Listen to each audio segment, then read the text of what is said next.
بسم اللہ الرحمن الرحیم صلی اللہ علیہ محمد صلی اللہ علیہ وآلہ وصحابہ وحبابہ وذریاتہ وإہل بیتہ وأہل طاعتہ اجمعین وکل امتی وبارک وسلم۔ نہ تم کسی کا نقصان کرو، نہ تم کسی کا نقصان کرو، نہ تمہیں نقصان ملے۔ جی ہاں ناظرین،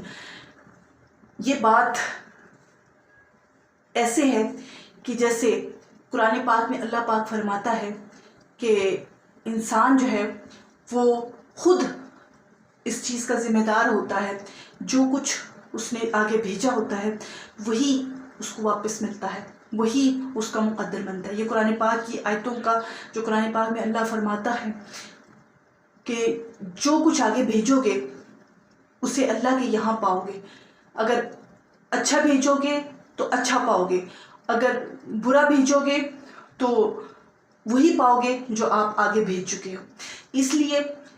کسی کا بھی نقصان کرنے سے پہلے،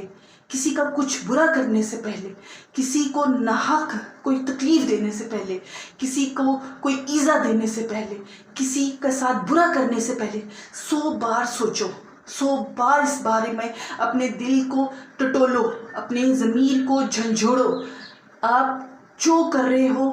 آپ کو معلوم ہونا چاہیے کہ وہ آپ کے ساتھ وہی معاملہ کل کو ہونا ہے، ویسا ہی ہونا ہے جیسا آپ دوسروں کے ساتھ کرتے ہو، ویسی ہی معاملات آپ کے ساتھ ہونے ہیں جیسا آپ دوسرے کو دے رہے ہو۔